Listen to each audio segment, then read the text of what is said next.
Цагдаагийн ерхий газраас иргэд мөрөөдөө тоглоомонд донтох нь нэмэгдэх болсныг анхааруулсаар байна. За нэг удаа мөрөөдөө тоглох нь аюулгүй гэж бодох иргэн олон байдаг. За тэгвэл нэг удаа мөрөөдөө тоглосон ч донтох эрсдэлтэйг сэтгэл зүйч нар онцолж байна. Мөрөөдөө тоглоомоос олж бүтээсэн амьдралаа нурааж гарах гарцгүй болсон олон жишээ байдаг байна. Жишээ 1. 30 мянган төгрөгөөр мөрөөдөө тоглож эхэлж байсан. Үүнээс хойш 4 жил гаруй хугацаанд 350 гаруй сая төгрөгийн өртөө холж.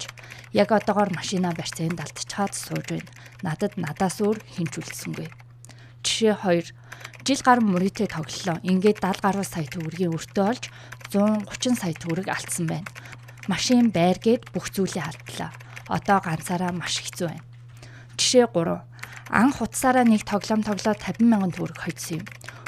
Үүнээс хойш тоглосоор байр машина хүртэл барьцаанд тавьж юу ч гүйлтлээ. Эхнэр хүүхэд орхиод явсан. Би одоо яах вэ? Эдгээр жишээ мөрөөдөө тоглоомоор амьдралаа арилсан цөөн хідэн тохиолдол.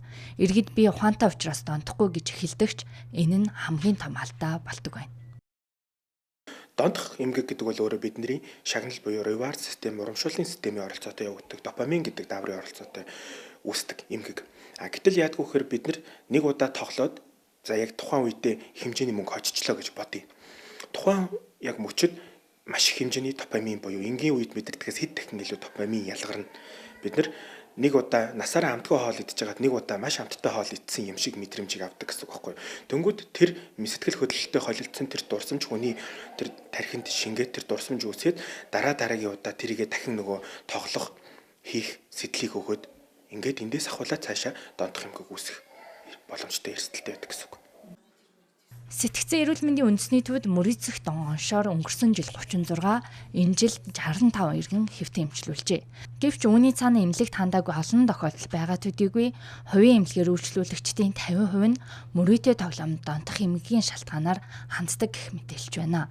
Мөрийтэй тоглоом зохион байгуулах гэмт хэрэг сүүлийн жилүүдэд захим орчимд их хөвчлэн үлдэгдэх болсон. Цагдаагийн байгууллагад энэ оны 11-р сарын байдлаар мөрийтэй бооцоо тоглоом зохион байгуулсан 181 гэмт хэрэг бүртгэгджээ. Ер нь сүүлийн 5 жилээр бол 835 хэрэг шалгасан байдаг. Цагдаагийн байгууллага. За энэ нь юу вэ гэхээр хуулийн нэмэлт өөрчлөлт ороогүй учраас өмнө байсан хуулийн дээр маань зохион байгуулах гэж зүйл заалт байдаг гэсэн.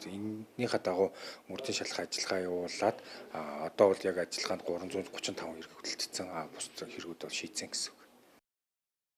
Захин мөрийтэй тоглоомд бага хэмжээгээр хожиж байна гэдэг нь таныг дахин тоглох сэдлийг төрүүлж байгаа нэг төрлийн хурам эхлэх арга юм а. Иймд захин мөрийтэй тоглоомд амьдрал цаг хугацаа, гэр бүл эд хөрөнгө алдаж байгаагаа ухамсарлаж энэ төрлийн гэмт хэрэгт өртөж хохирохгүй холбогдохгүй байхыг цагдаагийн байгууллагаас анхаарууллаа.